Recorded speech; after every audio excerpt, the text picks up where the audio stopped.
That is sick ass.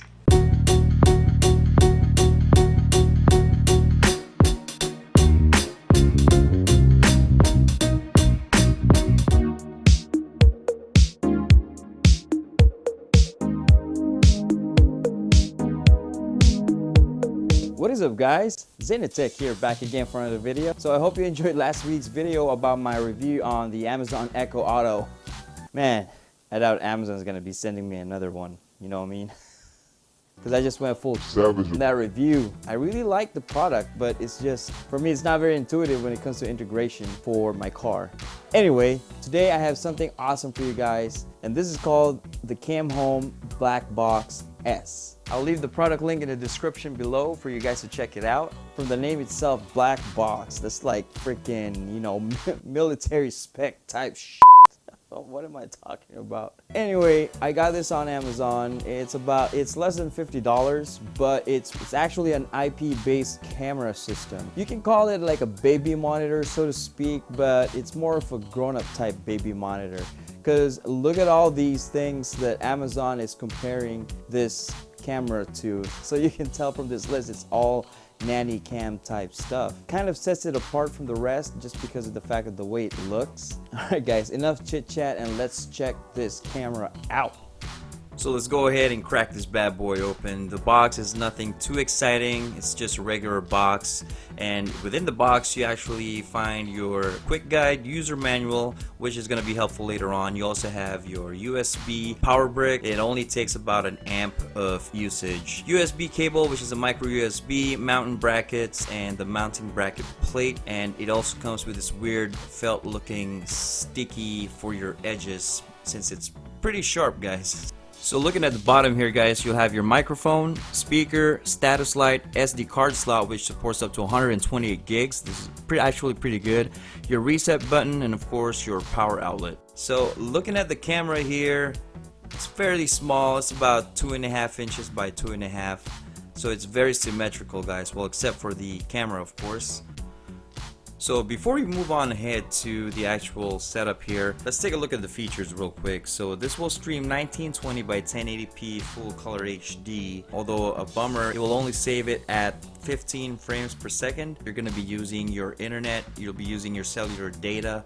So you need something that's very reliable, and to me 15 frames per second is not that bad at all. It's cross compatible with Android and iOS, and this will only take 2.4 gigahertz of your Wi-Fi connection to set it up. As you all know, 5 gigahertz is a lot faster, but at the same time it doesn't travel as fast. It doesn't have a steady connection when it comes to travel length as opposed to the 2.4 gigahertz wireless spectrum. And it does have a micro SD card. It supports all the way up to 128 gigabyte, which is, to me, that's plenty enough for an actual Nanny Cam. And it does have PTZ. PTZ stands for pan, tilt, and zoom. It will actually go 150 degrees vertically and almost 360 degrees, only 355. But that's good enough because it's got a 120 degree wide angle lens, so you have a pretty good amount of vision. And also it supports ONVIF. ONVIF stands for Open Network Video Interface Forum, which is a global and open industry forum. It will work with all kinds of different protocols for video surveillance systems, so that's actually pretty good. So if you have an existing NVR or a DVR, it will actually work with that device. And it also features night vision with clear infrared all the way up to 32 feet, guys. So this is actually pretty bright LED. You won't see it at night, of course, but it's actually pretty bright. And it also features two-way talk, so you can broadcast your voice over long distance to the loudspeakers. So I doubt it's gonna be loud, but I actually tested it. It's actually not that bad. And it also has time sleep mode, geofencing, encrypted data, and one-touch shut-off for both alerts and the lens. So you can actually set privacy settings for the lens, what time it actually turn on, when do you want it turned off, if you're in the house, do you want it off. Those are pretty neat features if you'd ask me, for less than 50 bucks, and it comes with all of those features. So setup is fairly simple as long as you follow the instruction manual. So go ahead and grab that micro USB, plug into the adapter, and plug it underneath the CamHome, and you will see red LED light to confirm that it's been plugged in.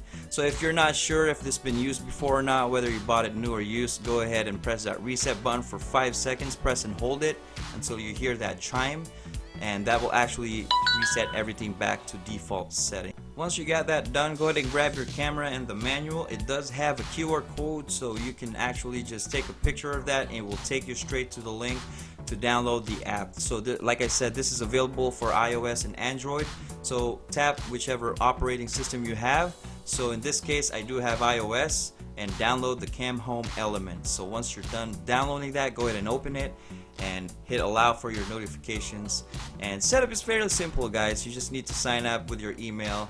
So for me, I just use a dummy email just because of security reasons. I don't want all of my information in there. So once you're done, go ahead and hit next, and then it's gonna ask for a username and a password. So anything will suffice. You can put bedroom or home or front entry, whichever name you want to use. So when you set it up, it's gonna ask for you to turn on the device. Since my device is already powered on, I don't need to do that. So when you look at the bottom, it says the device is now on. I just hit next. I just click that and hit next, and then it's gonna ask you to reset the device, so which we've already done in this video, so I'll just go ahead and do it again. But if it's been reset, you're gonna have a blinking red light. So once that's done, you hit next, and it's gonna ask for a 2.4 gigahertz network on your router. So most routers are dual band, one 5 gigahertz, one's 2.4 gigahertz. So this one, like I said earlier before, 2.4 is the recommended wireless protocol. So once you connected it to your Wi-Fi network, a QR code is gonna pop up, and line it up with your camera lens on the CamHome lens to detect the QR code. It's actually fairly simple. And once you're done, you are in, guys, and you are all set. So there you have it, guys. Everything is all set up for my CamHome Blackbox S. As you can see, there's about a slight bit of lag. It's about a half-second lag, but who cares, guys? For the most part, you'll be only using the PTZ feature when you're not around the house, so you won't even actually notice the lag at all.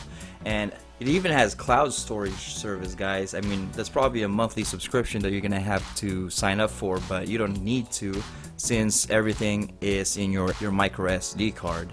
And there's a lot of different options, and you can turn off the sound if you don't want the sound. You can reverse it to 180 degrees if you want to hang it on the ceiling, and plenty of good features for this camera. Just don't put it right next to the camera or this will happen.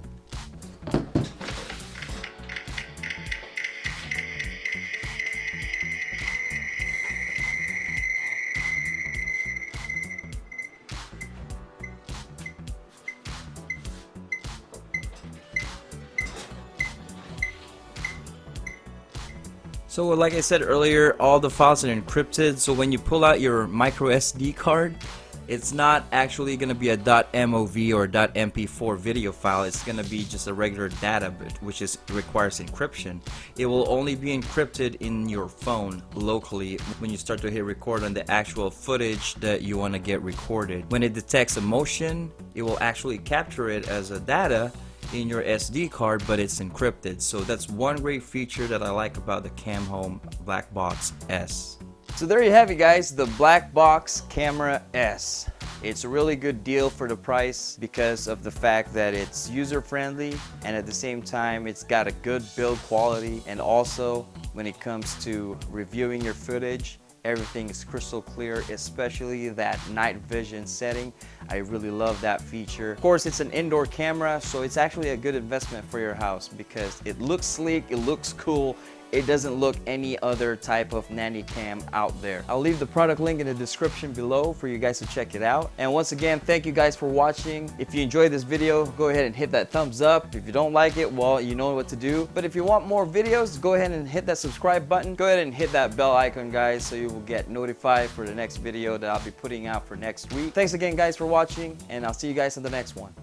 Peace.